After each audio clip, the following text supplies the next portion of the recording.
sommes si reconnaissants ce soir, Seigneur, d'être debout dans ta présence ici. Tu es vraiment le plus important de tous les noms ici ce soir. C'est par ce nom que nous sommes guéris, que nous sommes sauvés, que nous avons été rachetés, Seigneur. Merci de nous avoir admis dans ta présence ce soir. Merci pour l'effusion du Saint-Esprit dans cette pièce ce soir.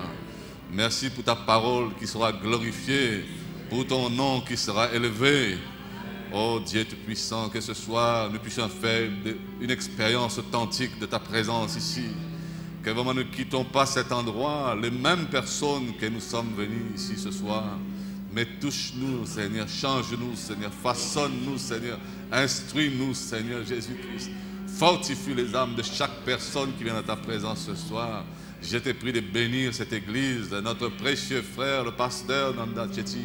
Bénis tous les offices ici, les musiciens, les frères et sœurs qui ont fait le sacrifice de venir ici, Seigneur. Maintenant, nous sommes là, Seigneur, et tu es là, Seigneur.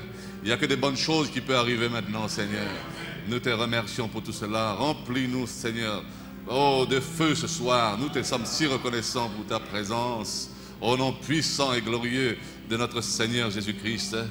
Amen. Amen. Que Dieu vous bénisse. Tandis que nous sommes debout pendant notre Bible, dans 2 Corinthiens, deuxième livre de Corinthiens.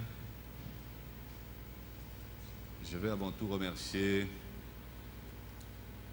le pasteur Nanda Tchéti de m'avoir donné cette opportunité ce soir, cette occasion de partager un peu ce qu'il y a dans mon cœur. Et vraiment que Dieu soit béni pour cette invitation. Et ce n'est pas parce qu'il m'a invité, mais il y a plusieurs façons d'inviter une personne. Il y a une façon protocolaire, ça veut dire, puisque tu es là, tu peux prêcher. Mais il y a une autre manière où Dieu aime ça, c'est qu'on a envie de t'entendre. Donc si vous n'avez pas envie de m'entendre, donc toute la bénédiction peut rester ici. Mais comme le pasteur a envie de m'entendre, je crois que la bénédiction va aller de l'autre côté. Et parce que je me sens plus à l'aise lorsque je sais que je suis bienvenu, et que Dieu bénisse le pasteur ici, le frère Nanda, son épouse et tous les offices qu'il y a ici. Ceux pour qui peut-être je vois pour la première fois, que Dieu vous bénisse tous. Et merci vraiment pour toutes vos prières, tout ce que vous faites pour moi. Je vous remercie dans le nom du Seigneur. Alors, bien-aimés, nous allons lire dans le deuxième livre de Corinthiens. Alors, chapitre 5e. Alors, on commence le verset 17 pour aller jusqu'au verset 20. Si quelqu'un est en Christ, il est une nouvelle créature. Les choses anciennes sont passées. Voici, toutes choses sont devenues nouvelles. Et tout cela vient de Dieu qui nous a réconciliés avec lui par Christ. Nous étions éloignés. Qui nous a réconciliés avec lui par Christ. Et qui ne nous a pas laissé seulement venir à l'église, mais qui nous a donné. Ça veut dire c'est à moi ce soir. Vous devez dire pour vous c'est à moi. Il m'a donné. Vous ne pouvez pas le rembourser. Il vous a donné. Il nous a donné le ministère de la réconciliation. Car Dieu était en Christ réconciliant le monde avec lui-même. Dieu est devenu homme. Frère Branham dit c'est la plus belle histoire, la plus belle chose qui est arrivée sur la terre. Vous le croyez? Les gens tirent les photos de toutes les choses qu'ils voient dans le monde, les pyramides, les buildings, les montagnes, le soleil, mais la plus belle chose, c'est lorsque Dieu devint homme. Gloire à Dieu. Et il dit ici, Car Dieu était en Christ réconciliant le monde avec lui-même en n'imputant point aux hommes leurs offenses. Il ne t'a pas imputé tout ce que tu as fait de mal, tout ce que tu fais de mal et tout ce que tu vas faire de mal. Gloire à Dieu. Il a mis en nous la parole de la réconciliation. Nous faisons donc fonction d'ambassadeurs pour Christ, comme si Dieu exhortait par nous.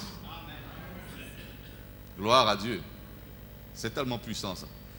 Nous vous en supplions, au nom de Christ, soyez réconciliés avec Dieu.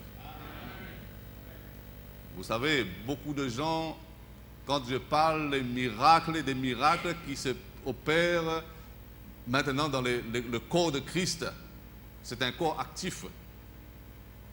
Parce que nous vivons dans le temps où le livre des actes est plus effervescent que jamais. Gloire à Dieu. Parce qu'avant, ils avaient connu en partie. Maintenant, tout le livre des livres était ouvert. Les sceaux étaient ouverts. L'épouse est là maintenant. Donc, il n'y a pas de raison que nous restons dans les âges de l'Église. Ce message est venu nous tirer dans les âges pour nous amener plus loin que ça. Vous le croyez? Donc, que Dieu nous bénisse ce soir. Et il dit ici, soyez réconciliés avec Dieu. J'espère que après ces notes de prédication, nous nous sentons concernés de nous réconcilier. Gloire à Dieu. Donc, vous savez que l'amour ne peut pas s'appeler l'amour si cet amour-là ne peut pas corriger. Gloire à Dieu. Il faut que la douceur de Dieu, l'amour divin pur de Dieu peut me corriger ce soir. C'est là que je vois qu'il est vraiment Dieu pour moi et il est vraiment Dieu pour toi, parce que son but, c'est de nous réconcilier, non pas de nous repousser, mais de nous réconcilier. Que Dieu bénisse sa parole. Vous pouvez vous asseoir. Merci beaucoup de votre patience. Gloire à Dieu.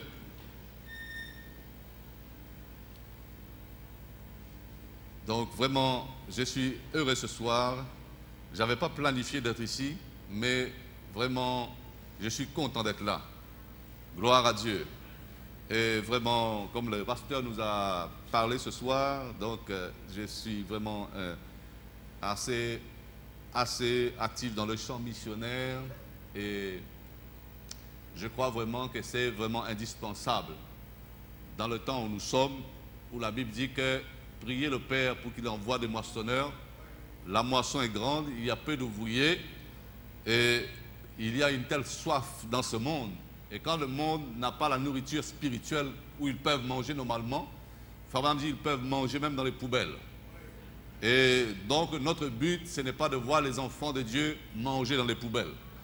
C'est de voir vraiment qu'ils peuvent aussi se restaurer avec le message vivant, le message de l'heure, non pas le message du passé, mais le message d'aujourd'hui, où Dieu sauve toujours, où Dieu baptise toujours du Saint-Esprit, où Dieu vraiment sanctifie toujours, où Dieu peut vraiment nettoyer les pécheurs, les amener dans sa présence. Je crois vraiment dans la puissance de ce message. Que Dieu vous bénisse richement. Ce soir, j'aimerais parler sur le ministère de la réconciliation. Parce que nous avons vraiment, les hommes ont utilisé beaucoup de leurs facultés, de leurs talents pour se détruire les uns les autres. Pour vraiment être cassants, arrogants, hautains, pour avoir vraiment toutes les techniques mauvaises. Donc le diable a exploité vraiment l'esprit de l'homme afin de l'amener dans les choses négatives. Mais le Saint-Esprit veut renverser tout ça et nous amener dans un autre monde où nous n'avons pas besoin de faire ces choses-là. Gloire à Dieu. Donc vraiment l'aspect numéro 1 dans un travail missionnaire, ce n'est pas que les gens connaissent Jésus. Ce n'est pas seulement que les gens connaissent message ou message. Mais vraiment un des aspects numéro 1, c'est de changer les négatifs dans les gens et amener le positif dans les gens. Donc si le Saint-Esprit peut faire ça en nous ce soir, peut faire ça en moi, dans mon cœur, je sors ici vraiment quelqu'un d'autre. Pourquoi? Parce qu'il y a peut-être encore des ombres négatives dans mon âme. Et Dieu veut enlever ça. Alors, tant que je serai négatif, je peux avoir toute la théorie, toutes les doctrines parfaites, mais ça ne sert à rien. Mais quand Dieu enlève le négatif, je n'ai plus besoin de doctrines, je n'ai plus besoin de grammaire, je n'ai plus besoin de lettres, mais l'Esprit même va me vivifier. L'Esprit même va me montrer les choses, va me révéler les choses. Donc c'est comme ça que je crois et je vois le message, je vais vivre le message. Que Dieu vous bénisse. Gloire à Dieu. Donc vraiment c'est un grand ministère de la réconciliation qui doit se trouver vraiment en nous ce soir. De voir vraiment que l'œuvre missionnaire, ce n'est pas de distribuer des livres. Gloire à Dieu. Et vous tous ici, vous êtes des missionnaires. Nous allons terminer ce message, vous allez voir que tous ici, vous êtes responsables de quelque chose. Et vous devez le faire bien aussi. Donc pas seulement quelqu'un qui prêche avec 10 000, mais quelqu'un qui prêche avec une personne, ça a la même importance que vous prêchez avec 10 000. Donc vous devez faire cela avec vraiment efficacité et vous verrez que votre vie, vous avez envie de vivre. Donc quelquefois le message, la doctrine, l'apprentissage, la religion rend les gens fatigués. Mais quand le Saint-Esprit vient en nous et nous montre que finalement ce message-là, ce n'est pas des doctrines. Gloire à Dieu. Nous avons vraiment entendu beaucoup d'années et des années, les gens qui disent, mais est-ce qu'il est dans le message? Celui-ci n'est pas dans le message, celui-ci n'est pas encore, celui-ci n'est plus. Et vraiment Dieu bénisse nos cœurs ce soir. Donc je ne crois pas être dedans ou dehors ou quoi que ce soit. Je crois pour moi personnellement et croyez pour vous aussi ce soir. Ce n'est pas que je suis dans le message, je suis le message. Le message c'est moi. Vous êtes d'accord? Le message, c'est toi, mon frère, ma soeur. Donc, vous êtes des ambassadeurs pour Christ. Ça veut dire vous représentez ce message vivant. Vous représentez un Christ vivant pour aujourd'hui. Dieu doit bénir votre vie partout où vous êtes. Donc, souvent, j'entends vraiment les gens dire, mais peut-être que j'étais dans le mauvais endroit, j'étais dans le mauvais moment, ou je n'étais pas conditionné. Si vous êtes prédestiné avant la fondation du monde, et vous l'êtes, partout où vous allez tomber sur le globe, on prend un avion là, vous faites le tour du globe, on vous jette dans le parachute, n'importe où vous tombez, cet endroit sera béni. Donc les gens mettent toujours la faute sur l'église, sur le pasteur, sur la famille, sur le voisin. Non, quand vous êtes élu avant la fondation du monde, partout où on vous jette dans l'Amazonie là-bas, l'Amazonie sera bénie. Parce que vous êtes une bénédiction. Vous avez toujours été une bénédiction. Et tout autour de vous, avec ce ministère de la réconciliation, vous êtes dans la même puissance que Adam dans le début, dans la création. Vous devez amener chaque chose en harmonie par rapport à vous. Parce que vous représentez Christ maintenant. Vous ne représentez plus vous-même, vous représentez Christ. Donc ce soir, mon frère, ma soeur, je ne te connais pas, tu ne me connais pas peut-être, je ne connais pas ton problème, ce n'est pas la peine que je le connais, mais peu importe là où tu te trouves ce soir, commencez à louer Dieu parce que tu es dans le bon endroit. Gloire à Dieu. Dieu permet que ces choses arrivent. Si quelquefois on a des coups durs, vous savez que l'ennemi maintenant dans ces temps-ci, l'ennemi frappe très fort. Donc, il donne des coups durs, des coups tordus, il donne des tacles. Auparavant, il combattait peut-être de face à face. Mais maintenant, il redouble des ruses parce que sa fin est proche. Tous les coups, comme on dit, tous les coups sont permis pour lui. Mes frères et sœurs, souvent j'entends des gens qui pleurnichent, oh, ses frères a été séduit, ses frères, il a rétrogradé, ses frères, on lui a raconté des histoires, il a quitté l'église, on lui a raconté des histoires, il a quitté sa famille, on lui a raconté ceci. On est vraiment des soldats de Christ. Et quand on est des soldats de Christ, Dieu soit loué, nous devons vraiment aimer avoir aussi des adversaires de taille. Je vais vous surprendre, moi, j'aime les combats, j'aime les choses difficiles. Et après plus de 40 ans que Dieu a appelé mon cœur ici, c'est maintenant que je commence à apprécier les combats durs. Et c'est maintenant que vraiment, auparavant, j'aimais mes ennemis. Maintenant, j'apprécie mes ennemis. Je ne veux pas que mes ennemis disparaissent. Parce que c'est à cause d'eux que je vais partir dans l'enlèvement. C'est à cause d'eux que je vois la gloire de Dieu. C'est à cause d'eux que je vois la puissance de transformation dans ma vie. Donc je ne peux que les respecter. Je ne peux que respecter tout ça et de dire tout cela, Dieu a un but derrière tout cela. C'est de me faire grandir. C'est de me rendre plus fort. Gloire à Dieu. Donc c'est pour cela, nous sommes dans un temps où l'épouse doit vraiment atteindre cette maturité. Gloire à Dieu, que nous ne devons plus vraiment être là encore avec le lait maternel, mais nous prenons la nourriture solide de la parole de Dieu et nous sommes aussi des combattants solides parce que nous ne représentons pas un nom, nous ne représentons pas une étiquette, nous représentons Christ lui-même, nous sommes des ambassadeurs et j'ai à l'intérieur de moi la parole des réconciliations. Gloire à Dieu. Frère Branham dit, un esprit qui sépare deux personnes ne vient pas de Dieu. Parce que l'épouse est exactement le contraire de cet esprit-là. L'épouse a en elle le caractère de ramener les gens. Elle a le caractère de faire tout pour sauver même le pécheur, si c'était possible de sauver tout le monde, si c'était possible. Mais elle a ce désir. Et je crois vraiment, nous sommes arrivés dans ce temps, par la grâce de Dieu, où cette position de l'épouse de Christ commence à prendre forme, gloire à Dieu, dans le monde entier. Cette position où vraiment nous devons rassembler les derniers élus pour partir à la rencontre du Seigneur. Nous devons rassembler ces derniers élus. Tous les derniers brebis doivent entrer d'abord.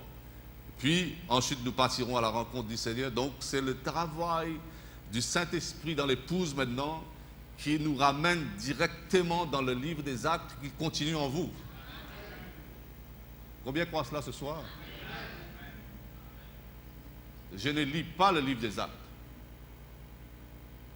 Je suis dans le livre des actes. Gloire à Dieu. Et quand vous êtes dans le livre des actes, donc chaque étape de votre vie, chaque étape de votre vie doit être des étapes glorieuses. Où vous voyez la main de Dieu, la puissance de Dieu agir dans votre vie contre les démons, contre la maladie, contre l'ennemi, contre vraiment tous les coups bas que le diable peut nous lancer. Nous voyons les livres des actes se répéter dans notre vie.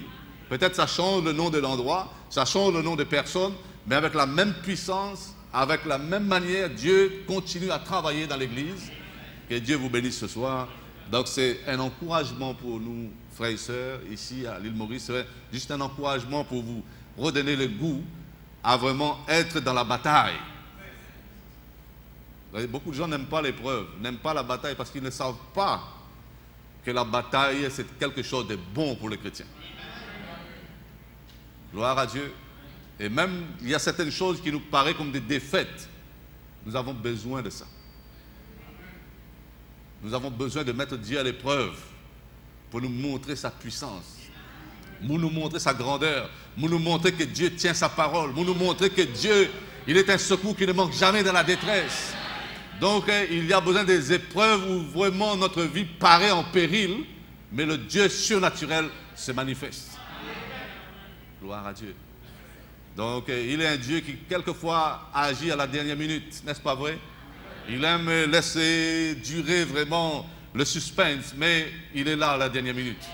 Nous montrons qu'il ne manque pas à sa promesse. Il est là, il est toujours là, l'eau toujours présente du rocher. Gloire à Dieu. Que Dieu nous bénisse ce soir, vraiment. J'aime beaucoup vraiment partager les expériences de l'œuvre missionnaire et vraiment, je prie aussi pour le pasteur demain qui part chez Madagascar, que Dieu le bénisse aussi pour être une lumière, pour être vraiment une balise de direction, pour être aussi une main tendue, pour être aussi vraiment une oasis pour les pécheurs. Donc, que Dieu le bénisse richement parce que vraiment, merci pour votre contribution, d'aider votre pasteur dans les champs missionnaires, par la prière, par vos sacrifices, par tout ce que vous faites. Vous voyez, vous serez bénis pour cela. Un pasteur dénominationnel,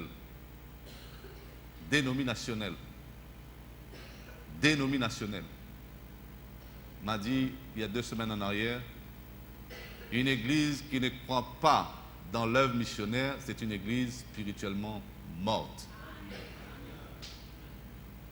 C'est dur pour moi de dire Amen à un dénominationnel, mais là j'ai dit Amen et Amen. Parce que c'est la vérité. Gloire à Dieu. L'épouse doit avoir cette vision missionnaire. Active dans la vision missionnaire. Chacun selon son rang, chacun selon son rôle, mais actif dans la vision, de croire dans la vision, de croire que c'est le moment pour Dieu de rassembler chaque brebis qui est dispersée et qu'il arrive vraiment à la pleine manifestation de la parole.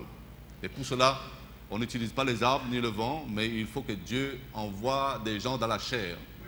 Et pour cela, Dieu a besoin des gens qui prient, il a besoin des collaborateurs, il a besoin des gens qui supportent, des gens qui ont de confiance, des gens qui aident aussi financièrement votre église, votre pasteur. Vous soutenez l'œuvre missionnaire, c'est une bénédiction. Parce que la dénomination maintenant, et malheureusement, beaucoup d'églises du message ont pris le même chemin. Donc les églises, qu'est-ce qu'ils font maintenant? Ils veulent se sanctifier eux-mêmes. Pour attendre le retour du Seigneur, on se sanctifie. On regarde si on n'a pas fait beaucoup de péchés, si on a prié 3 fois par jour, si on a lu la Bible le matin et le soir, on est allé à la réunion le mercredi et le dimanche, on est sauvé. Alors qu'ils sont totalement perdus. Et le dimanche, les gens viennent à l'église, n'ont pas la vision missionnaire, les gens foutent les poches comme ça. S'ils trouvent 10 roupies, ils vont jeter dans la boîte. Parce que Dieu, pour eux, Dieu est comme un mendiant. Dieu a besoin des sous. Donc, ils n'ont même pas préparé leur aumône, leur offrande. Ils viennent comme dans la dénomination. S'ils ont trouvé 10 roupies ici, ou bien 20 ici, ils vont jeter dans la boîte. Voilà, je suis débarrassé de ces dieux-là. J'ai fait ma mission. Donc, Dieu fait tellement pitié, donc il faut lui donner un peu de sous. Est-ce qu'on peut me dire que ces gens-là vont aller au ciel? S'ils partent au ciel, il faut vraiment qu'ils meurent à eux-mêmes et soient vraiment nés de nouveau. Chasser ce mauvais esprit, c'est vraiment démon religieux. Vous savez que Frère Branham dit quelquefois, on a de la force pour chasser un démon dans le corps. Mais comme l'esprit est embrouillé, il dit que ce démon va muter dans l'esprit des gens.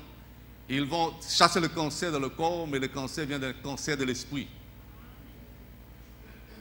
Donc l'esprit, le corps vient pour glorifier Dieu, le corps vient pour chanter, pour taper des mains, pour ouvrir la Bible, mais l'esprit est rongé par le cancer spirituel. Parce qu'ils n'ont pas compris que la vie éternelle n'est pas pour toi. Gloire à Dieu. La vie éternelle n'est jamais pour toi. Donc Dieu t'a permis d'être là, parce que comment travaillent les cellules de ton corps? Pourquoi tu es vivant? Tu es vivant parce que tu as commencé par une cellule qui a donné naissance à une autre cellule. Et tu es devenu un être humain. Maintenant, quand Dieu t'a introduit dans le corps, ce n'est pas pour que tu meurs là, sans rien produire. Il faut que tu donnes la vie, et la vie donne la vie, et la vie reproduit la vie, et la vie reproduit la vie. Ça, c'est le Saint-Esprit dans le corps. Gloire à Dieu. Non pas se débarrasser de Dieu le dimanche et dire, oui, voilà, j'ai déjà jeté le monde, c'est fini, je rentre à la maison, je me suis sanctifié, j'ai fait la prière, le pasteur m'a imposé les mains, je suis vraiment prêt. Tu ne sais pas que tu es très loin de la réalité. Gloire à Dieu. Donc c'est pour cela, Dieu a mis en toi un ministère que tu dois réaliser maintenant. Tu as le pouvoir en toi. Il t'a déjà donné, il n'a jamais repris. Montre-moi un endroit où il a repris. Il n'a pas repris. Il t'a donné le pouvoir de réconcilier. Ça, c'est quelque chose. Ça veut dire partout où tu vas, tu as la puissance de réconcilier. Le diable est le diviseur, n'est-ce pas vrai? Le diable est l'accusateur. Le diable est celui qui met des ennuis. Mais toi, tu viens avec une puissance plus grande. Un ministère qui est capable d'amener tous les démons, tous les esprits captifs et d'amener le pécheur à la repentance. N'est-ce pas merveilleux? Comment on va réaliser ça? Ce n'est pas à coup de citations. Vous savez, dans les âges de l'Église, Frère Branham dit, il y a une seule chose que le diable craint de nous. Nous pouvons aller à l'église, nous pouvons lire la Bible, nous pouvons prier, nous pouvons mettre les badges William Branham ici, nous pouvons mettre des colonnes de feu chez nous. Il n'a pas peur de ça. Gloire à Dieu. Ce qu'il craint, c'est que lorsque tu quittes ton intelligence et que tu entres dans la révélation du livre, c'est ça qu'il a peur. C'est que tu reçois la révélation pour ton âge. Beaucoup ont reçu la révélation de Wesley, de Pentecôtistes, de parler en langue, de monsieur, madame Intel, mais la révélation du moment, c'est ça que le diable craint. Quelle est ta position ce soir? Pas ce que les gens ont fait il y a 20 ans, mais quelle est ma position ce soir? Il a lâché l'enfer pour t'empêcher de voir. Parce que c'est le jour où tu connais ta place, pour lui c'est fini. Les rôles sont inversés, il devient ton esclave. Gloire à Dieu. Et tu es le maître de lui. Donc Dieu a donné à toi, bien-aimée épouse, ce ministère où tu peux tout réconcilier autour de toi. Gloire à Dieu. Alors que nous sommes dans c'est un paradoxe, parce que nous sommes dans un temps où tous les foyers se brisent.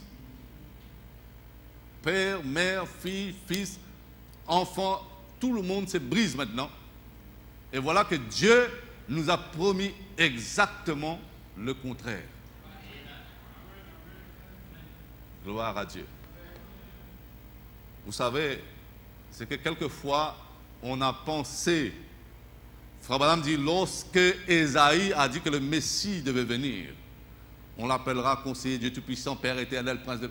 Il pensait, les gens priaient le Messie dans l'église, les gens croyaient dans la venue du Messie, les gens adoraient cette venue, mais parce qu'ils pensaient que le Messie allait venir de leur manière.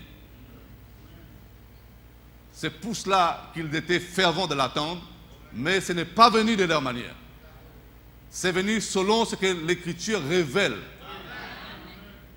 Et comme c'était exactement le contraire de ce qu'ils attendaient, ils pensaient que le grand prêtre allait voir un trou dans la synagogue et le Messie descendre devant lui. Je suis le Messie. Alors il a attendu longtemps et ça ne s'est pas réalisé. Donc beaucoup de personnes maintenant qui ont lu cette Bible, qui ont lu les messages, pensaient que tous les mystères de la fin des temps qui étaient déjà révélés, pensaient que cela allait devenir d'une manière charnelle. Alors que c'est pour cela, il y a des gens qui disent qu'ils prêchent, qu'ils croient que c'est révélé, mais ils mentent parce que ce n'est pas révélé à eux. Moi aussi je peux dire, c'est révélé, mais si ce n'est pas révélé à moi, ça sert à quoi de le dire? Vous êtes d'accord? Les différences entre Jésus-Christ et les pharisiens expliquaient la parole. Mais Jésus n'a pas expliqué la parole, il était la parole.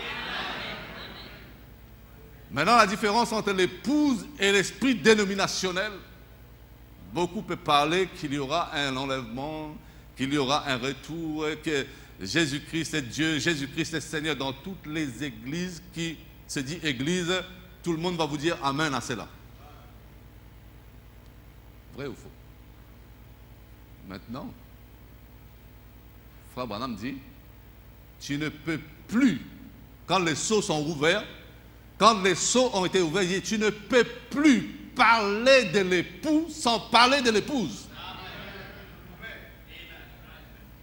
Gloire à Dieu.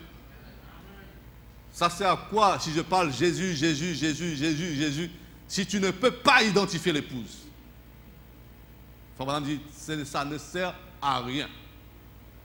Gloire à Dieu. J'aime ce message, frère et sœur.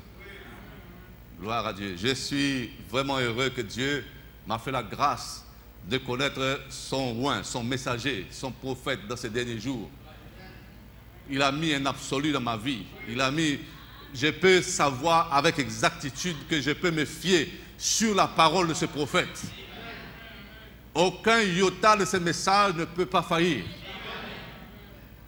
Vous savez cela? Tout ce qui est écrit dans cette Bible-là est infaillible. Et tout ce que le prophète a révélé de cette Bible est infaillible. Maintenant, tout ce qui se révèle dans l'épouse par le message est aussi infaillible. C'est pour ça que j'ai dit, tout ce que vous liez sur la terre sera aussi lié là-bas. Tout ce que tu délies ici sera aussi délié là-bas. Gloire à Dieu. Donc je crois ça de tout mon cœur. Donc vous voyez, quelquefois les gens veulent que vous faites des professions du message. Ça c'est zéro. Amen. Je vais vous aider. Hein. Ce n'est pas un message de... Je ne suis pas comme un avocat général. Ce n'est pas un message comme ça. C'est un message pour vous aider. Mais je dois prêcher à ma manière. Je ne peux pas prêcher de la manière d'une autre personne. Je dois prêcher selon mon style à moi. Et Dieu ensuite va mettre cela dans vos cœurs et va vous donner la compréhension, va vous donner vraiment si c'est vrai ou si c'est faux. Mais en tout cas, je le fais de tout mon cœur parce que je vais vous bénir. C'est le désir de mon cœur que nous soyons tous ensemble.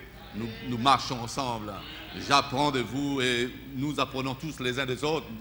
J'apprends chaque jour aussi, mais que Dieu nous bénisse richement. Nous sommes là pour cela. Donc vraiment, vous montrer que ce n'est pas... Vous savez, quand quelqu'un vient derrière cette chaire de notre pasteur ici, vous voyez, dans toutes les églises, quelle que soit leur étiquette, leur dénomination, chaque fois que quelqu'un vient derrière ce pupitre, il va utiliser deux puissances. Soit il va utiliser une puissance pour expliquer, ou soit c'est le Saint-Esprit qui va révéler aux gens. Je peux étudier toute la journée pour voir comment je peux vous expliquer quelque chose et que vous compreniez la chose. Mais ça ne sera jamais béni par Dieu. Dieu veut simplement un cœur honnête et sincère, que vous puissiez vraiment recevoir de lui et donner ce que vous avez reçu. Dieu est béni pour cela. Vous savez que ça a été passé dans Éden. Donc le diable est venu le serpent est venu avec une puissance d'explication. Ça a amené la chute. Vous voyez ça? Ça a amené la chute. Mais la Bible dit, Abel, par la foi est une révélation, a offert un sacrifice meilleur. Sans faire, Abel n'a pas fait des conceptions, il est venu simplement. Gloire à Dieu. Et Dieu a agréé cela. Caïn a étudié toutes les stratégies parce que son père avait été venu dans le ministère de l'explication. Il a amené beaucoup de fruits. Dieu a rejeté tout ça. Maintenant, vous voyez la dénomination? Il vraiment occupe les gens du lundi au dimanche. Ils ont reçu l'esprit de leur père, Pharaon, le diable. Donc je cogne toujours aux portes de toutes les dénominations, donc je sais de quoi je parle.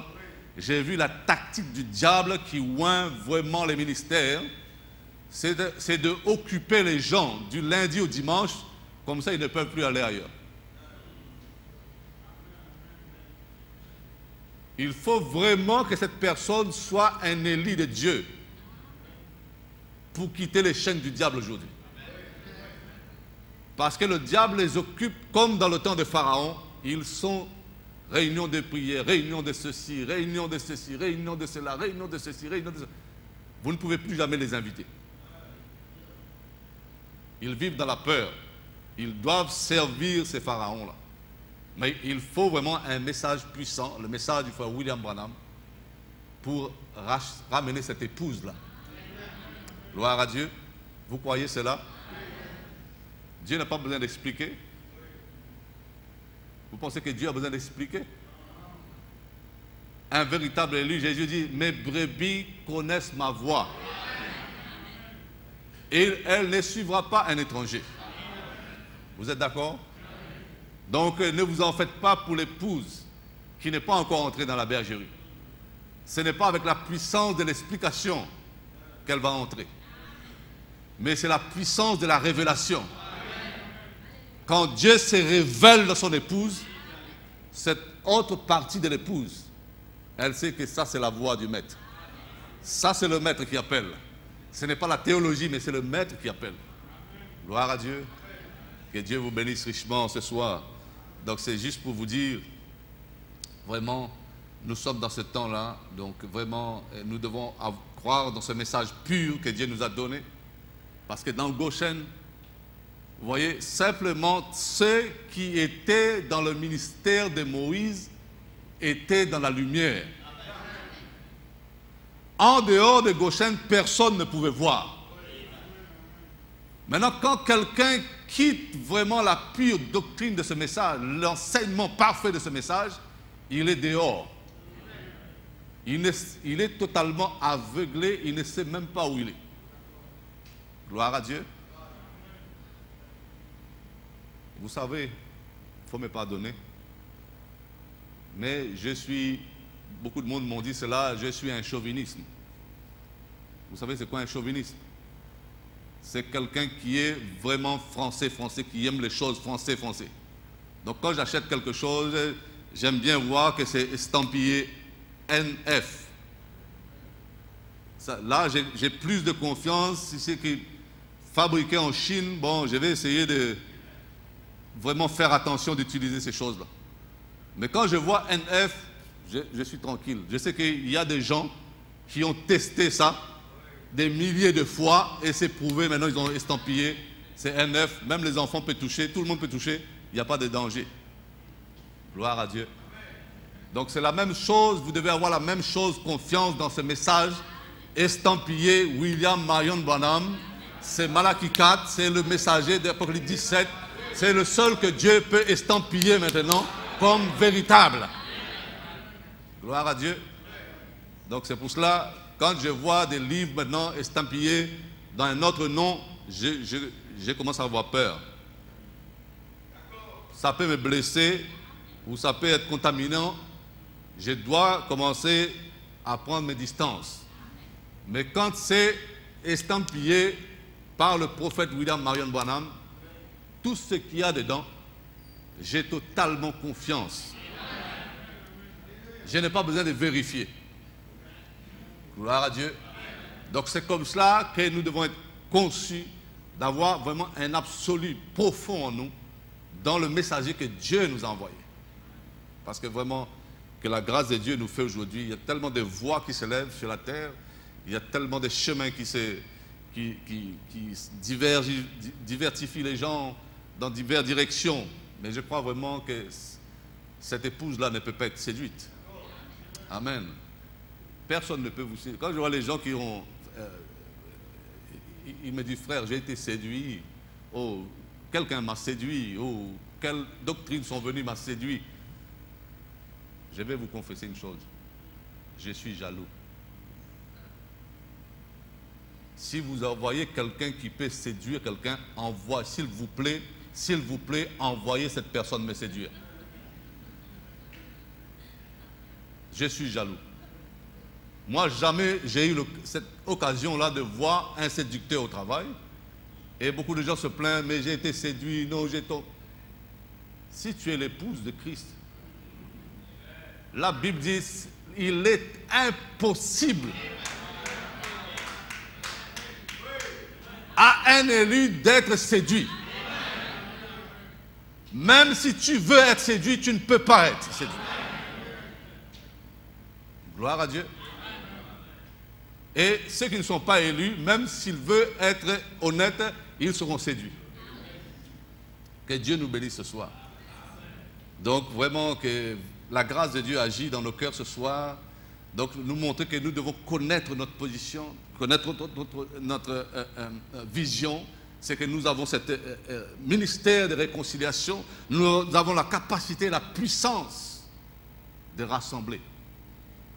C'est important ça. Donc auparavant nous avons beaucoup de talent. Hein? Avec nos esprits légalistes, j'ai été un grand légaliste. Numéro 1, c'est moi. Pourquoi? Parce que quand vous venez dans le message, vous voyez que c'est un message pur, c'est un message droit, c'est un message qui discipline, vous apprend à marcher, vous apprend à marcher, vous apprend à manger, vous apprend à vêtir, vous apprend à parler. Donc j'ai passé par cette étape-là. Dieu a voulu ça. Et laissez-moi vous dire, j'ai apprécié le moment où j'étais légaliste. Oui, il ne faut pas mentir. J'ai aimé, avec beaucoup d'amour, j'ai prêché des messages légalistes. Parce que Dieu voulait me montrer, me faire passer dans ce chemin-là. Il fallait, indiscutablement, il fallait que je passe dans ce chemin-là. Gloire à Dieu. Mais ça a servi à quoi? Au lieu de rassembler les gens, je les ai tous tués. Jusqu'à ce que je mange la poussière et je me rends compte qu'avec toute la connaissance que tu peux avoir de la Bible, du message ou de n'importe quelle personne, ça ne produira rien dans ta vie. Gloire à Dieu. Il faut plus que ça. Il faut que je puisse vous montrer ce soir qu'il faut plus que l'apprentissage d'être un chrétien, d'être dans les règles légales, mais il faut plus que cela, mon frère, ma soeur. Que Dieu nous bénisse ce soir. Donc regardez Jean-Baptiste dans le Jourdain. Il baptisait. Ne me dites pas qu'il ne savait pas qu'il était Jean-Baptiste. Ne me dites pas qu'il ne savait pas qui il était. Mais qui es-tu, Jean? Es-tu le prophète? Non. Et il l'est. Es-tu Élie? Non. Et il l'est.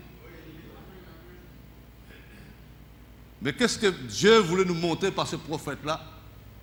Ce n'était pas aux gens de dire ce qu'il était. Mais alors, qui es-tu alors?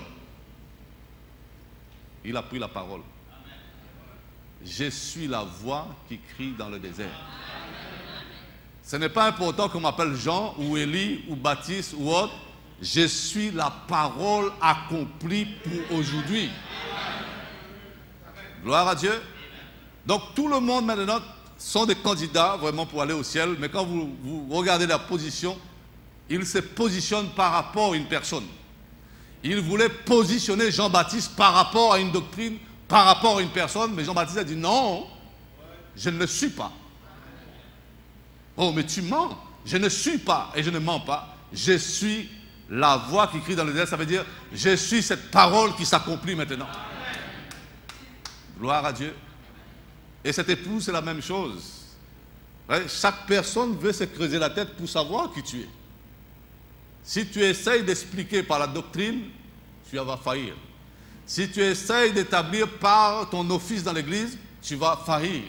Si tu essayes de t'établir par rapport à tes expériences, tu vas faillir. Tu dois être l'écriture pour aujourd'hui. Alléluia. À ce moment-là, c'est que tu sais ta place. Tu sais ta position. On ne peut plus argumenter. Je suis la voix qui crie dans le désert, qui s'accomplit maintenant. Alléluia. Gloire à Dieu. Il était dans l'écriture. Donc Jésus-Christ ne commentait pas la parole. Les pharisiens commentaient la parole. Nous avons pour père Abraham, ceci ou cela. Les pharisiens commentaient. Mais Jésus, qu'est-ce qu'il était? Il n'était pas là pour expliquer. Il était la parole.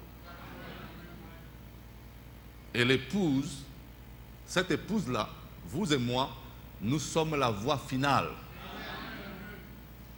Nous ne sommes pas vraiment pour nous identifier par rapport à une personne, mais nous sommes la voix finale de ce messager biblique révélé et dévoilé au public. Et cette épouse est là maintenant. Gloire à Dieu. Et que Dieu nous bénisse vraiment à nous encourager à prendre notre position, à prendre notre place dans la parole. Donc les pharisiens connaissaient la parole parfaitement, mais Jésus était la parole. Gloire à Dieu. Donc les gens maintenant veulent mieux savoir ce que vous êtes. Les gens veulent savoir quel est votre pédigré, quelle est votre qualité en vous, en moi. Donc c'est bien de prêcher. Donc chaque personne qui sait lire, vous pouvez être un prédicateur. Chaque personne qui sait lire, vous pouvez proclamer, mais nous ne sommes plus que cela. Nous devons savoir vraiment notre origine, notre pédigré, qui est notre réel nous-mêmes. Gloire à Dieu. Et c'est ça qui est une bénédiction. C'est que ce message-là n'est pas venu mettre un nom chez cette épouse. Elle est venue faire que cette épouse-là, elle se révèle. Gloire à Dieu. Donc, tout le monde a prié, Dieu révèle-nous les sceaux. Les sceaux sont révélés. Révèle-nous ceci, révèle-nous cela. Tout a été révélé. Il manque une chose qui doit se révéler ce soir, c'est toi. Plus tu te révèles, plus tu es béni. Gloire à Dieu.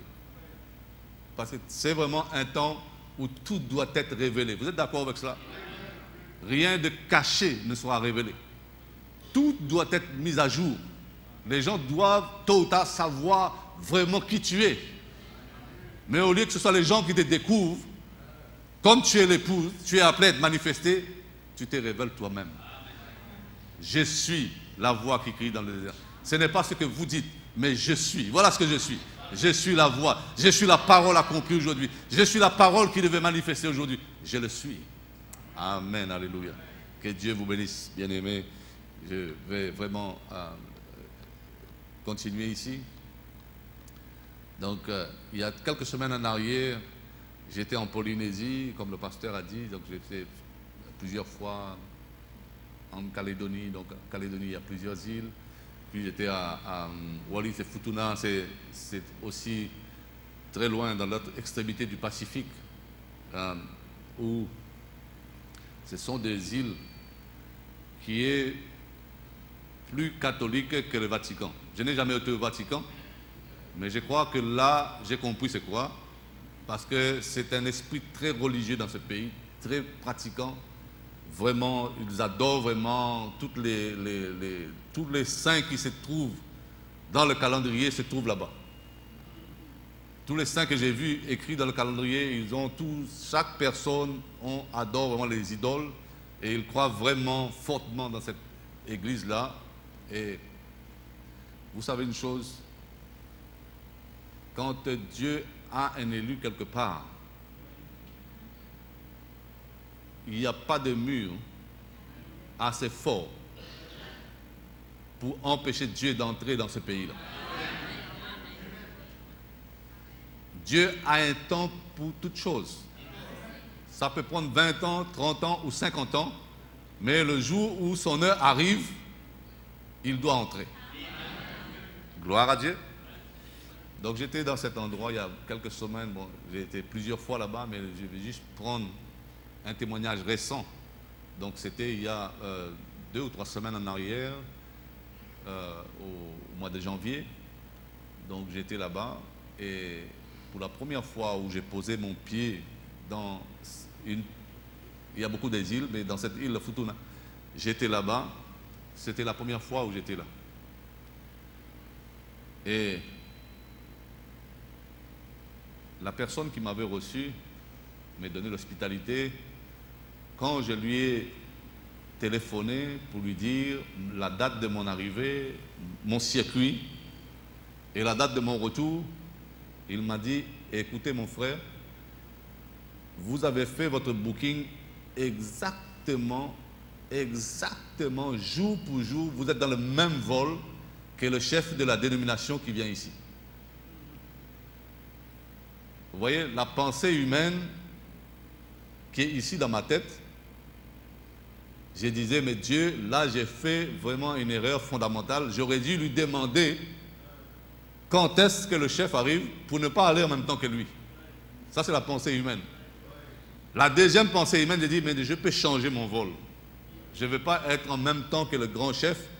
Le même jour, nous avons le même vol et nous faisons le même parcours dans toutes les îles. C'est incroyable comment ça coïncidait jour pour jour. On est dans le même avion, on est dans le même endroit au même moment. Alors qu'on ne se connaît pas. On est vraiment l'opposé. Et je suis arrivé là-bas. Celui qui m'hébergeait, il a parlé avec le monsieur en question. Il a dit, écoutez, il y a un autre missionnaire qui est venu. Et peut-être, comme il n'est pas de notre religion, mais tu peux simplement lui demander de nous saluer ou donner son nom. Alors il y avait une réunion le mardi soir ou quelque chose comme ça. Je suis venu, on m'a mis m'asseoir derrière, j'étais assis derrière, on m'a donné un interprète, j'ai suivi la procédure, et puis les chants sont finis, le prédicateur est venu à la chaire, il ne m'a pas mentionné mon nom, il ne m'a pas salué, il n'a même pas dit quoi que ce soit à mon niveau, et j'étais assis en face du pupitre, mais il regardait toujours à droite ou à gauche, mais il ne me croise pas les yeux. J'ai quitté l'endroit, le culte est fini, j'étais dehors.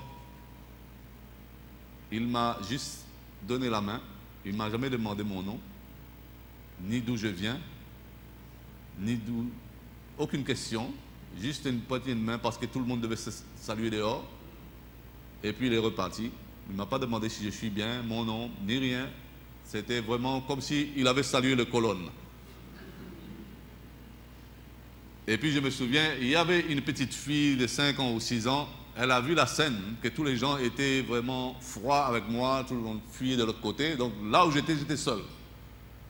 Donc il y avait, c'est comme si c'était un endroit contaminé. Parce que c'était un missionnaire d'une autre doctrine, d'une autre religion, donc on doit fuir la peste. Donc mais il y avait une petite là, j'ai béni Dieu pour cette petite là, qu'elle soit vraiment bénie. Elle est venue, elle m'a donné la main et dit, messieurs, bonsoir, est-ce que vous allez bien? J'étais content. J'ai dit, Dieu, tu as pensé à moi, mais au moins il y a une personne, le royaume des cieux ressemble à ceux qui sont comme les petits. Là. Le deuxième jour, le troisième jour, là, je reviens toujours là, on ne mentionne pas ma présence, on ne mentionne pas mon nom, il salue tout le monde, il parle, et c'est lui qui m'a donné l'hospitalité. Il m'avait aussi invité à un dîner où il avait invité les chefs de l'église ou les diacres, je ne sais pas comment ils appellent ça, les anciens. Et puis il avait aussi invité cet homme. L'homme est venu. Quand il m'a vu à table, son regard a changé. Il a dit, mais faites attention. Il y a beaucoup de loups ravisseurs, de diviseurs, des gens qui sèment de la fausse doctrine, des loups déguisés en agneaux. Là. Moi, je ne reste pas sur cette table. Je vais vous laisser, mais je ne prends pas le repas avec vous. Il est parti. Donc l'atmosphère était vraiment très froide. Mais moi, j'avais très chaud ici. Parce que je suis dans le ministère de la réconciliation. Et j'aime les choses difficiles. Vous n'aimez pas les choses difficiles? Non pas, il ne faut pas éviter les choses difficiles. Il faut apprécier les choses difficiles. Nulle épreuve ne sera au-dessus de vos forces. Donc si Dieu t'a donné une épreuve terrible, c'est qu'il te voit plus fort.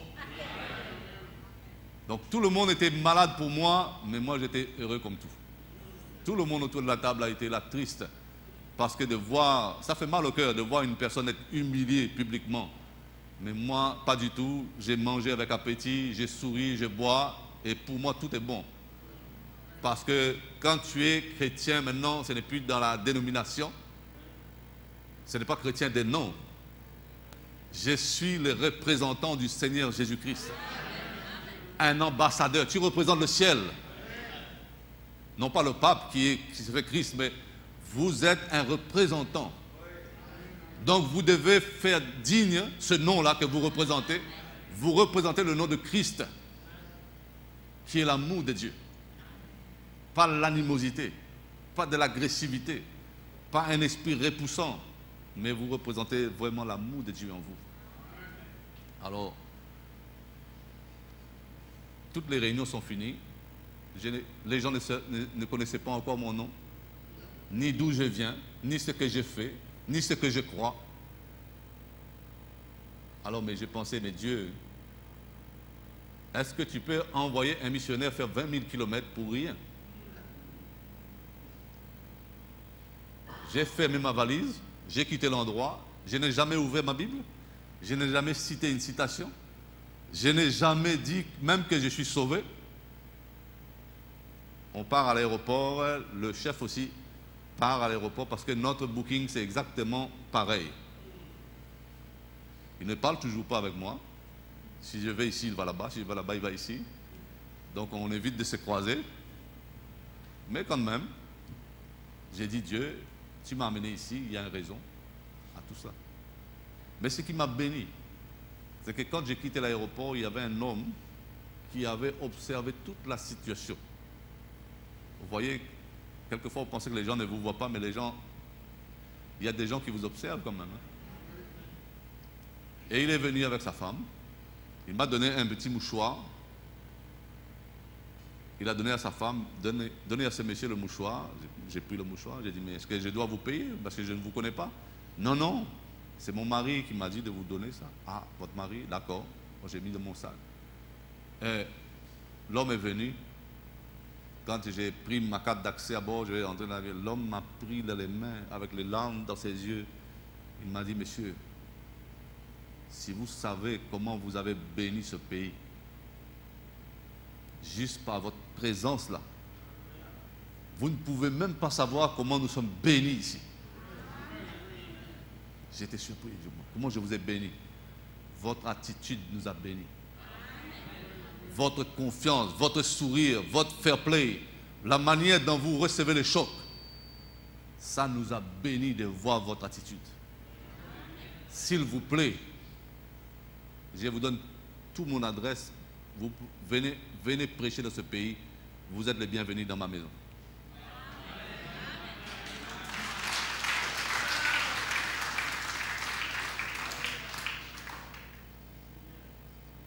Ça, ce n'est pas seulement moi. Ce ministère, c'est vous. Partout où on vous dépose, vous devez être une bénédiction. Même dans les endroits où on ne vous aime pas, c'est là, c'est le meilleur moyen de faire que les gens apprécient Jésus-Christ en vous, parce que vous serez vraiment un vrai témoin là en ce moment. Gloire à Dieu. Donc nous sommes repartis. L'homme est assis à l'arrière de l'avion. Je pensais qu'il était timide, mais il bavarde, il rit, il parle avec les autres personnes. Donc, et j'étais assis devant tout seul. Puis lui derrière, il discute de tout, de la pluie et du beau temps. Il est content comme tout de discuter avec les gens, même les étrangers. On atterrit, j'atterris en même temps. Je prends le bagage, Et puis il y avait quelqu'un qui, un de ses associés était là. Je lui ai donné la main en public devant l'aéroport. Je lui ai donné la main. Ma main est restée comme ça. J'ai insisté. Dites-moi bon. Non, ma main est restée comme ça. Vous savez, si vous n'êtes pas envoyé de Dieu, la seule chose qui vous reste à faire, c'est de rentrer chez vous et oublier ce mauvais souvenir-là. Tout le monde voyait que votre main est tendue là, on vous prend pour un moins que rien. Vous n'êtes pas digne d'être serré la main. J'ai dit, ça fait rien. Je suis rentré. Là où quelqu'un devait me loger encore, le monsieur et moi se retrouvent encore une fois pour un lunch, pour un déjeuner. Il ne savait pas, je ne savais pas. On se revoit sur la même table. Mais j'ai dit, Satan, maintenant, ton jeu est fini. Je suis entré dans ma chambre, là où j'avais mes valises, j'ai dit à Dieu, j'ai commencé à prier pour cet homme, pas contre cet homme. J'ai dit, Seigneur, ce n'est pas cet homme qui doit changer, mais c'est moi. J'ai commencé à donner des louanges pour cet homme-là. J'ai dit, Dieu bénis-le, parce que pendant toutes ces années, il a fait un travail missionnaire ici, je dois le respecter. Il est plus âgé que moi, il a 70 ans, je dois le respecter. Il est né dans ce pays, je ne suis pas né dans ce pays, je dois le respecter. J'ai donné des louanges à Dieu pour cet homme-là. Et j'ai dit maintenant, Seigneur, donne-moi une attitude digne d'un chrétien, digne d'un croyant. Et bénis la conversation. Je suis retourné à table. C'est la première fois, après plusieurs jours qu'il me voit, il me demande mon nom. Il dit, quel est ton nom? J'ai dit mon nom. Tu viens d'où? Je viens de tel endroit. Tu fais quoi? Ça a commencé depuis midi jusqu'à la tombée de la nuit. Il a parlé, il a parlé, il a parlé, il ne voulait plus y aller. Quand on s'est séparés, il m'a dit, mais attends, est-ce que tu ne veux pas me remplacer demain, c'est dimanche, et de prêcher à ma place?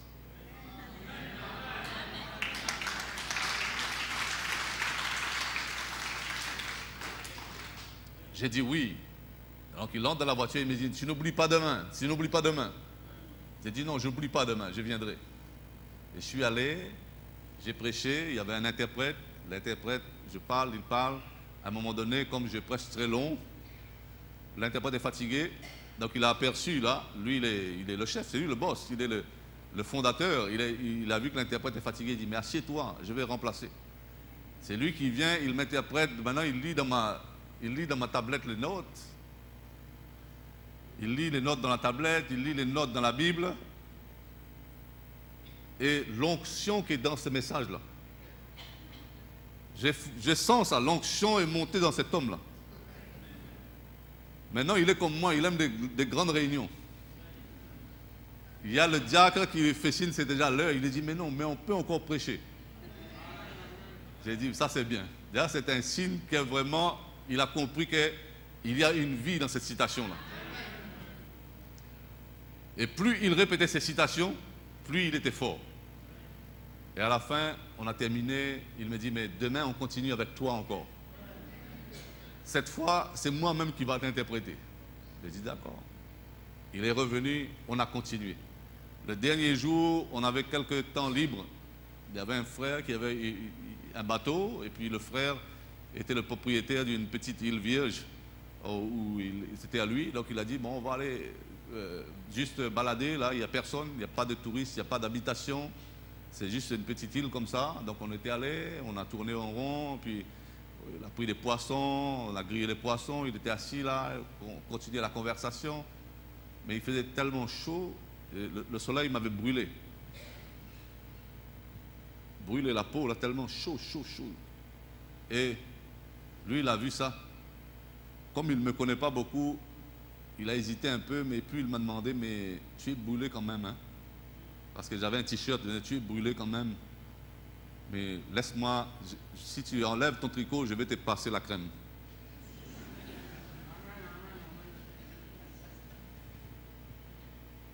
Les gens qui ont vu ça, ils m'ont dit, s'il y a un jour où ils ont vu un miracle, c'était maintenant. De voir un ennemi devenir quelqu'un qui passe ses mains douces sur moi. J'espère que, parce qu'il avait des mains fortes, bon, je vais passer doucement. Dieu est le même dans ce message-là. C'est l'attitude que tu as qui va amener les réponses dans ta vie. C'est l'attitude que tu as qui fera que Dieu ouvre les chemins. Même les choses impossibles deviennent possibles. Même les ténèbres deviennent lumière. Même tes ennemis, Dieu peut changer tout ça. Mais vraiment, nous devons marcher avec ce ministère de réconciliation. Vous êtes réconciliés avec Dieu et vous avez aussi cette force, cette capacité de réconcilier les gens. Voilà ce que je crois. Ce n'est pas une explication. Si j'étais venu à lui, je dire, mais toi, tu es un missionnaire. Regarde ce que la parole dit. Soyez doux, soyez humble. Et si tu es évêque, il faut être hospitalier. La Bible dit, il m'aurait chassé. Si j'étais venu l'expliquer avec la doctrine des choses de Dieu, il m'aurait chassé. Mais tu n'as pas besoin d'expliquer à l'épouse quelque chose. Tu n'as pas besoin de doctrine pour amener quelqu'un à Christ. Il faut t'ouvrir. Vous êtes là, bien-aimés? Je peux avoir toutes les citations, beaucoup de témoignages comme ça toute la nuit, mais je ne vais pas prendre tout votre temps ici. Donc, vous devez aussi, vous avez des occupations à faire, mais c'était juste un encouragement pour vous. Gloire à Dieu. Donc, vous devez mettre vos facultés mentales, votre intellectuel de côté. Laissez vraiment le Saint-Esprit prendre possession de tout votre être. Et il va faire beaucoup de plus que vous êtes capable de faire dans votre vie. Je le crois de tout mon cœur ce soir. Donc c'est pour cela, comme je prêche toujours, je dis ça souvent, partout où je vais, j'ai dit c'est la maladie numéro 1 qui frappe le monde, les églises, c'est la peur. Et lorsque Dieu peut enlever la peur, parce que la crainte n'est pas dans l'amour, mais l'amour parfait bannit la crainte. Donc lorsque Dieu peut supprimer la peur au-dedans de toi, il peut t'utiliser dans beaucoup de cas, de circonstances. Tu deviens l'instrument de Dieu. Tu deviens la chose que Dieu va mettre devant parce qu'il a pu enlever la peur de toi. Gloire à Dieu. Amen. Merci Seigneur. Donc c'est pour cela nous sommes arrivés dans le temps où cette épouse-là doit se manifester, doit être de nouveau dans le livre des Actes. Nous devons avoir la puissance, voir la puissance du Saint-Esprit, les miracles s'accomplir dans nos vies. Nous devons être l'écriture qui se révèle pour aujourd'hui. Non pas un Dieu historique, mais vraiment le Dieu vivant dans de nous. Pouvoir réconcilier toutes nos familles, nos voisins qui sont dedans de nous. J'étais en Amérique du Sud, à la chaire d'un pasteur, et qui prêche 2 fois par semaine. Il m'a dit, ça fait plus de 40 ans qu'il prêche. Pendant plus de 40 ans, il prêche ce message-là. Il croit la Bible. Et c'est un bien-aimé frère. Mais il me dit, priez pour moi, frère. J'ai un problème avec mon voisin. Je veux l'amener en justice. J'ai dit, mais je ne comprends pas le langage, mon frère. Peut-être que je suis, il y a tellement de langage dans le message, c'est comme un peu du chinois. Je ne comprends pas bien ça. Il faut bien m'expliquer ça. Non, non, mais il m'a fait beaucoup de tort. Je l'ai amené en cours. Parce qu'il a pris ci, il a pris ça. J'ai dit, mais qu'est-ce qu'il t'a pris? Il m'a montré, il a pris 50 cm dans mon terrain. Et il est en train d'appeler cet homme-là le démon, c'est lui le diable. Il est vraiment Satan lui-même, il m'a piégé, il a volé mon bien. J'ai dit, frère, si tu veux aller au ciel, va voir ton voisin. Il a pris 50 cm, donne-lui 1 mètre. La Bible dit, si quelqu'un a pris ton manteau, donne-lui le tunique. Il veut faire 1 mile avec toi, en fait 2. Mais toi, tu me dis, tu l'as pris 50 cm et tu l'as amené en justice. J'ai dit, priez pour cet homme-là. Demain, cet homme va se convertir et il va devenir le diacre peut-être de ton église. Tu ne sais pas. Tu ne sais pas qui il est demain. Dieu peut l'utiliser. Paul était un rebelle, mais Dieu l'a utilisé. J'ai été un rebelle, Dieu m'a utilisé. Mais tu ne sais pas pour ton voisin. Donc c'est pour cela que Dieu t'a donné cette puissance de réconciliation pour tous ceux qui sont autour de toi. Amen. Nos parents qui ne sont pas convertis, nos familles qui ne sont pas converties, nos voisins autour de nous. Parce que si votre voisin est béni, vous aussi vous êtes béni. Qui que vous soyez ici, je ne sais pas où se trouve votre maison, mais je suis sûr, l'eau que vous buvez dans votre maison ne vient pas de votre maison. L'eau a dû tomber quelque part, puis on a amené chez vous. Donc, si tes voisins sont bénis, cette bénédiction revient aussi sur toi. Au début, j'étais comme ça. J'avais des dents contre tous mes voisins parce que, comme ils ne m'aiment pas, je ne les aime pas. On est dans le message légaliste. Je ne les aime pas, ils ne m'aiment pas. Je ne les aime pas, ils ne m'aiment pas. Ils ne m'aiment pas, je ne les aime pas. Et puis, ce sont des païens. Pour moi, ce sont des païens. Mais quand j'ai compris qu'il faut changer ma prière. Donc maintenant, chaque jour, moi et ma famille, nous prions et nous insistons pour que Dieu bénisse tous nos voisins. Qu'ils ne soient convertis ou pas, mais j'ai dit Dieu qu'ils soient bénis. Tu les as mis autour de nous, donc il faut qu'ils soient bénis pour que nous aussi nous soyons bénis. Et depuis ce jour-là, tous nos voisins sont devenus nos meilleurs amis. Ils nous bénissent, ils nous amènent des fruits, des légumes, des services, plein de choses. Pourquoi? Parce que Dieu les a bénis et leur bénédiction revient. Donc nous devons utiliser ces ministères de réconciliation. Combien de fois nos enfants sont partis, sont rétrogrades, nos papas, nos mamans ne sont pas convertis et nous faisons de grandes prières, des prières, pasteur priez, priez l'église, priez. Mais Dieu veut que toi tu reconnais. Pour ta famille, tu dois avoir ce ministère de réconciliation. Gloire à Dieu. Alors comment je vais le faire, frère Alex? Il faut déjà tuer cet esprit légaliste et montrer à cette personne-là, il faut que cette personne soit convaincue.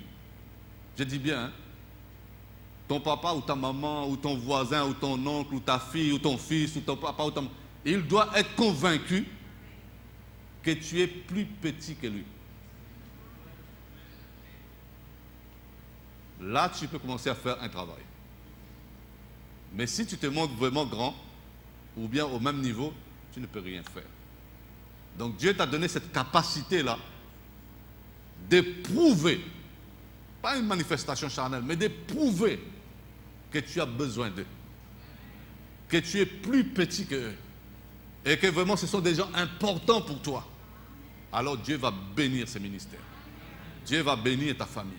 Dieu va ramener ton fils, Dieu va ramener ta fille, Dieu va ramener ton papa, Dieu va ramener ta maman. Parce que c'est l'amour de Dieu qui est manifesté. Ce n'est pas la théorie qui est manifestée. Oh, tu sais papa, tu n'es pas converti. On prie pour toi beaucoup à l'église. Il va rester comme ça pendant 100 ans. Ça, il ne va jamais changer. Ce n'est pas un travail, mais c'est toi, individuellement, tu dois être impliqué dans ce travail de réconciliation. Alors Dieu te bénit comme cela. Gloire à Dieu. J'ai dit un message, frère Madame dit, n'appelez pas votre papa ou votre maman vieux ou vieille. Vous avez déjà lu cette citation? Combien de gens appellent bonhomme? Bonhomme, comment ils disent ça dans le mauricien? Bonhomme, vieillard, vieillard. Frère Madame dit, il n'est pas un vieux. Même s'il a 100 ans, il est ton papa. Même si elle a 100 ans, elle est ta maman. Tu dois l'honorer, c'est le seul commandement avec lequel tu as une récompense. Tu dois honorer cette personne-là. Même s'il n'a plus de dents, même s'il n'a plus de cheveux, même s'il est malade, même s'il est handicapé, tu dois l'aimer vraiment. Et c'est là, à ce moment-là, tu es en train d'user tes capacités de réconciliation, de les amener à Christ, de les amener à Dieu, de les gagner pour le Seigneur. Vous êtes là, bien-aimés? Donc c'est juste un petit encouragement ce soir pour vous, ici, dans votre église, partout où vous êtes. Il faut casser le système de ce monde. Le monde nous a mis dans un programme, dans un système. Nous devons être rodés pour aller à l'église, lire la Bible, prier, dormir. Et puis nous sommes toujours des perdants, nous perdons sur toutes les lignes. Il y a des défaites partout. Dans les familles, à l'école, dans le travail, il y a des défaites partout. Dans le voisinage, il y a des défaites partout. Mais Dieu nous a donné ce ministère, cette puissance, c'est tout dans l'épouse, où nous devons nous réveiller un jour et de dire, comme dans le livre des juges, Shamgar, vous avez lu ça? Moi, je vais casser ce système-là. Je ne vais pas toujours servir l'ennemi. Je ne vais pas toujours servir dans la défaite. Je ne vais pas être assujetti. Je vais casser ce système-là. Et il a pris un bout de bois. Combien il a tué? 600. Avec un bout de bois. Toute l'armée avait peur, mais lui, il voulait prendre sa place d'Israélite. Il voulait prendre sa place qui était due. Il voulait prendre son héritage, posséder ce que Dieu lui a donné. Et il est allé de l'avant. Il a brisé le système où c'est le dominant et le dominateur. Celui qui est dominé, l'autre c'est le dominateur. On vous respecte, vous prenez un peu du blé, vous pillez un peu, mais vous laissez un peu pour nous. Nous, on continue à travailler pour vous tout le temps. Mais lui, il a dit non, ça va s'arrêter. Je vais prendre ma position à partir de maintenant. Dieu ne m'a pas appelé pour être dominé. Dieu ne m'a pas appelé pour que les circonstances dominent sur moi. Mais Dieu m'a appelé pour que, eh bien, je domine sur toutes ces choses-là. Dieu nous a appelés à ça, bien-aimés. Toutes les conditions frustrantes dans le travail, dans le voisinage, dans la famille, toutes ces mauvaises choses qui nous attaquent continuellement, Dieu t'a donné la force de vaincre sur toutes ces choses-là. Mais il faut aller dans ce ministère où je veux réconcilier. Je veux réconcilier ma famille. Je veux me réconcilier avec tout le monde. Gloire à Dieu. Et il y a des gens comme ça qui viennent tout autour à la chair, qui prêchent, qui vivent. Mais Jésus a dit, si ton frère a quelque chose contre toi, avant de donner ton offrande, va d'abord vers lui. Qu'est-ce qu'il a dit? Pour te réconcilier. Vous êtes d'accord avec ça? Donc tu ne peux pas vivre une vie spirituelle si tu n'es pas réconcilié avec tout le monde. Il faut que tu aies ce désir que je dois être réconcilié avec tous mes frères. Et tant que je ne suis pas réconcilié, je vais toujours travailler jusqu'à ce que j'arrive à cette réconciliation. Vous êtes là, bien-aimés. Ça, c'est vraiment capital dans la vie d'un chrétien dans ce temps-ci. Pour ne pas laisser le diable mettre des embûches devant nous, vous savez, et que Dieu nous donne cette onction, nous donne cette possibilité, ce courage, cette foi. Et nous sommes dans ce temps-là, alors nous devons agir en circonstance. Seigneur, c'est bien que j'aille à l'église, d'amener mon offrande, j'amène moi-même comme un sacrifice. Mais si je me souviens qu'il y a une personne que je ne peux pas aimer, je ne peux pas vivre. Laisse-moi aimer cette personne, Seigneur. Là, vous serez bénis. Dieu vous a déjà donné le moyen, parce que c'est écrit dans la Bible. Gloire à Dieu. Merci, Seigneur. Donc, je vais terminer ici. Donc, vous montrer vraiment, par la grâce de Dieu, ce soir. J'ai essayé, avec mes quelques paroles, de vous donner un encouragement. J'espère que ça va vous aider dans votre vie familiale, dans votre vie de l'Église, dans votre office, dans votre ministère, là où Dieu vous a appelé. Eh bien, Dieu veut ce genre de caractère maintenant, où nous sommes au-dessus de tous les clans, de toutes les rivalités, de toutes les menaces, de tout. Il y en a tellement aujourd'hui, n'est-ce pas vrai? Chaque jour, il y en a. Mais Dieu t'a donné un ministère, une puissance de pouvoir réconcilier toutes choses. Alors que Dieu, ce soir, vous bénisse richement. Et que nous puissions avoir cette nature douce, conduite par le Saint-Esprit, cette nature humble de Dieu, cette nature vraiment où nous pouvons toujours pardonner, aimer, vraiment aider les autres, vivre pour les autres. Alors Dieu nous bénira avec cela.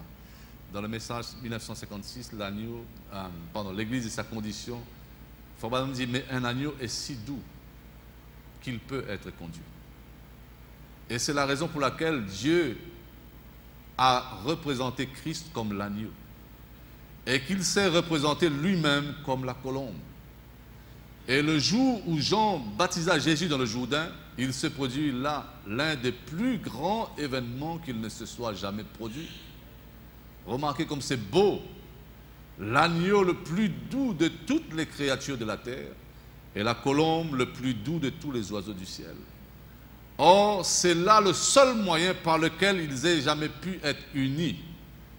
Et la seule manière permettant à la colombe de venir sur l'agneau. Et lorsque la colombe descendit, Jean vit Jésus et dit, voici l'agneau de Dieu qui ôte le péché du monde. Et Jean dit, je rends témoignage, voyant l'Esprit de Dieu comme une colombe descendre et demeurer sur lui. Alléluia. Vous y êtes. La colombe et l'agneau unis ensemble. C'est à ce moment que Dieu et l'homme devinrent un. C'est à ce moment que les cieux et la terre s'étreignèrent, s'embrassèrent. Alléluia. C'est à ce moment-là que Dieu fut fait chair. C'est à ce moment-là que Dieu descendit, venant de la forme de l'Esprit, fut fait homme et demeura parmi nous.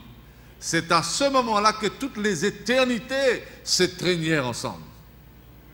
C'est à ce moment-là que la race humaine déchue d'Adam et Jéhovah Dieu, avec tous les anges, se rencontrèrent.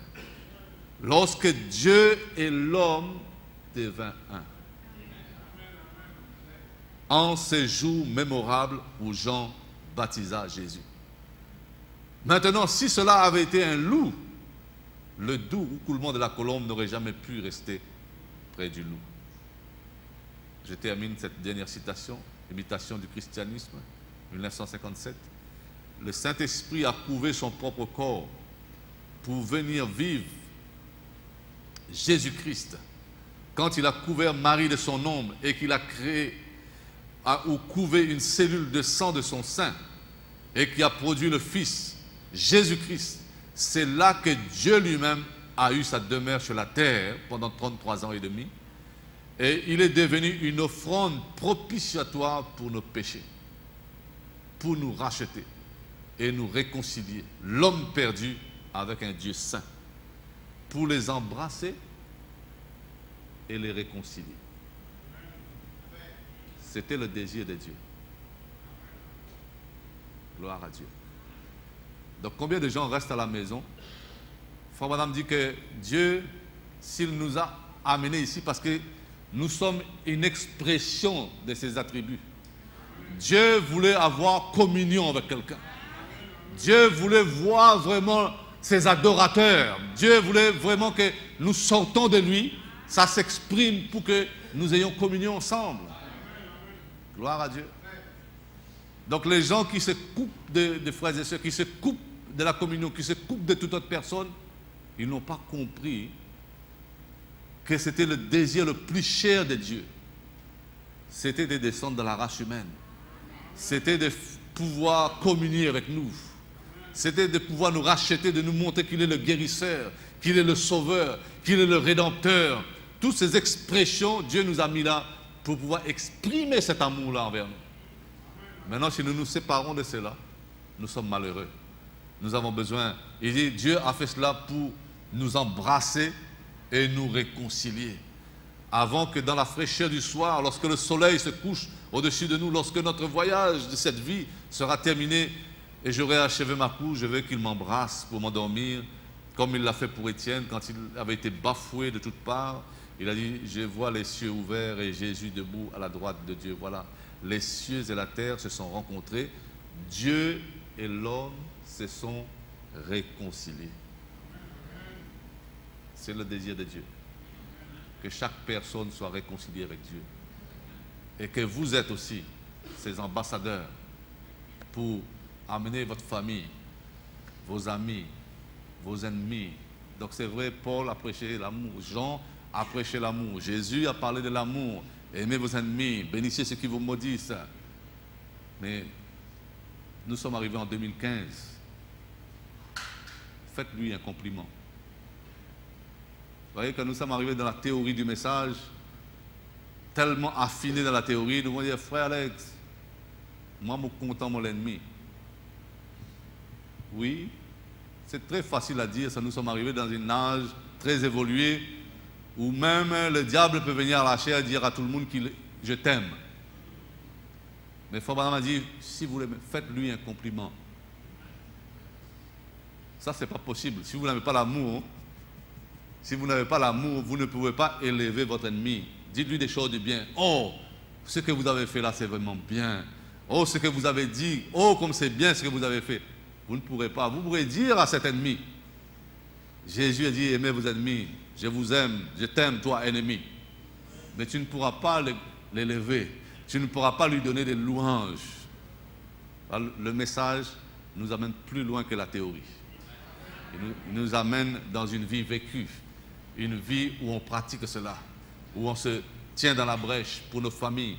Où on prie pour nos familles. On intercède pour nos familles. On est là vraiment parce que Dieu veut que dans ce temps-ci, alors que le diable a déchiré tout le monde, vous allez dans Ésaïe chapitre 58, verset 12, où il dit, tu seras appelé réparateur des brèches. Tu es appelé un réparateur des problèmes. Tu dois restaurer les chemins cassés, restaurer les ruines. C'est très facile pour un maçon de lui donner un terrain neuf, des briques neuves, du ciment neuf, de construire une maison. Il va taper sur les pieds en sifflant. C'est son travail. Mais là, dans la prophétie, il dit, tu vas restaurer les ruines. Combien de ruines il y a dans ces messages? Des rétrogrades, des gens qui sont complètement opposés à la vérité, qui sont négatifs, qui profanent des mensonges, des insultes à ton égard. Mais toi, tu n'as pas peur de ces esprits-là, parce que tu es le restaurateur des brèches.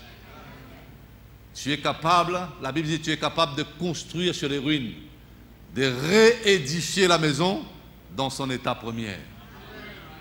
N'est-ce pas merveilleux?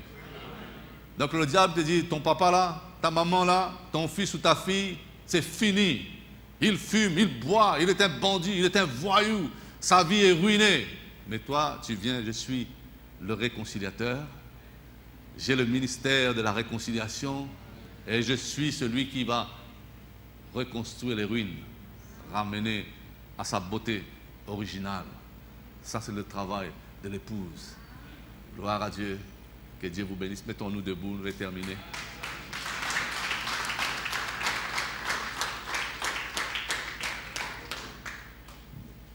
Nous te remercions ce soir, Seigneur.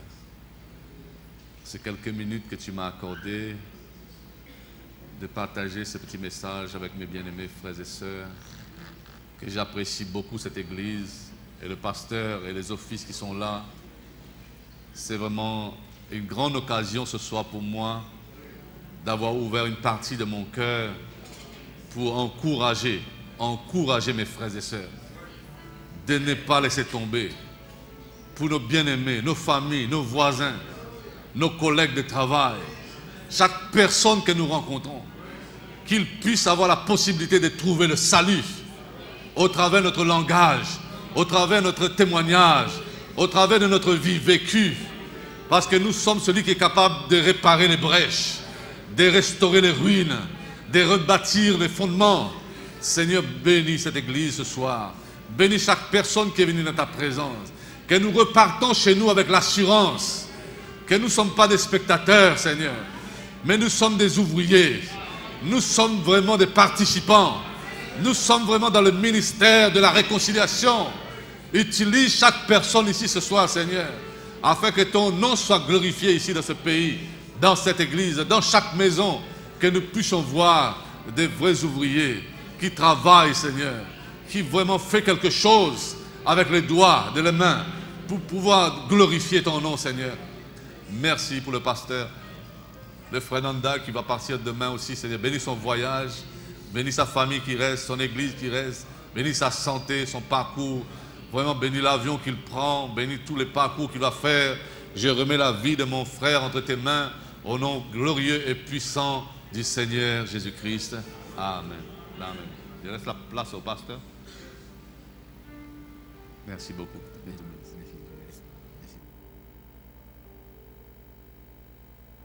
Je crois que c'est bon, n'est-ce pas? Ce sont des messages très importants.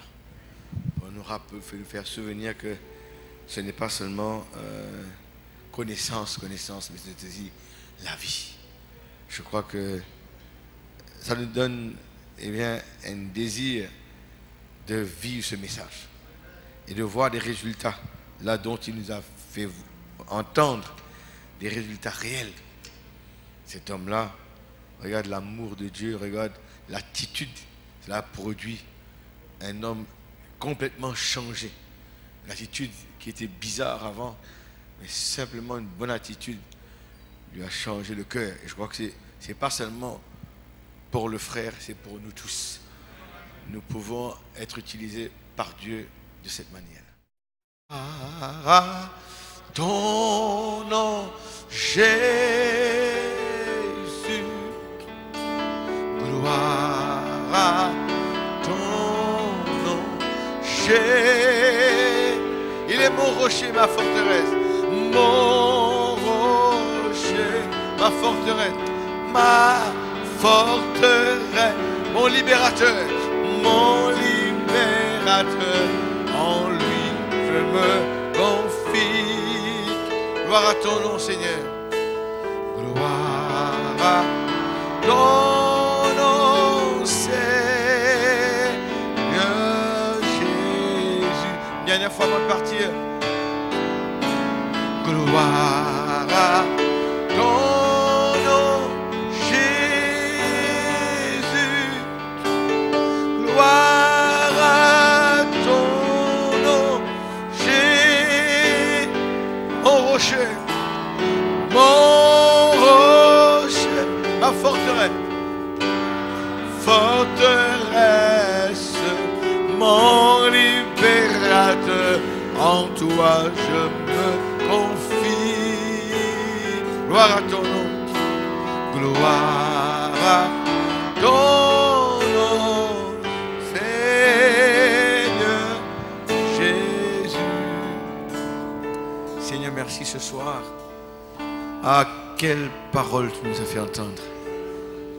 Tu te caches dans la simplicité. Nous avons compris, ce n'est pas une théorie. Ce n'est pas une connaissance. C'est une vie vécue, Seigneur. Merci, Seigneur, alors que certainement cette parole est allée tout droit à nos cœurs. Bénis ton serviteur. Fortifie-le. Je sais qu'il y aura encore d'autres réunions demain et vendredi. Et demain matin, il y aura une petite opération, une petite chirurgie. Bénis-le, Seigneur. Nous prions pour que, Seigneur, son séjour ici soit une bénédiction pour les autres endroits où il sera, Seigneur. Qu'il aussi puisse communiquer, Seigneur, une consolation. Le pardon, la réconciliation. Il existe cela, Seigneur. Merci ce soir pour tes enfants qui se sont déplacés. Et nous retournons avec quelque chose. Nous retournons avec la substance. Nous retournons avec, Seigneur, vraiment la paix, la consolation. Le désir de vivre cette parole, Seigneur. Merci, Seigneur. Nous te confions aussi le retour de chacun. Aussi mon voyage sur Madagascar demain. Et tout ce qui m'attend là-bas. Et ceux qui sont, Seigneur, aussi là ce soir, qui ont des besoins, tu es le Dieu qui pourvoit à tous nos besoins. Ceux qui sont malades, tu es le Jéhovah Rapha, celui qui guérit, Seigneur. Nous croyons, nous prononçons la bénédiction sur chacun dans ta divine présence ce soir, dans le précieux nom du Seigneur Jésus-Christ. Asseyez-vous, les huissiers, saint et saint son nom. Je suis content de voir la sœur, ce soir la sœur Christina, c'est bon. On ne la voyait pas dimanche, c'est bon de la voir. Saint est ton nom, Seigneur. Saint est ton nom. La gloire, l'honneur, la puissance sont à toi, Seigneur. Saint et ton nom.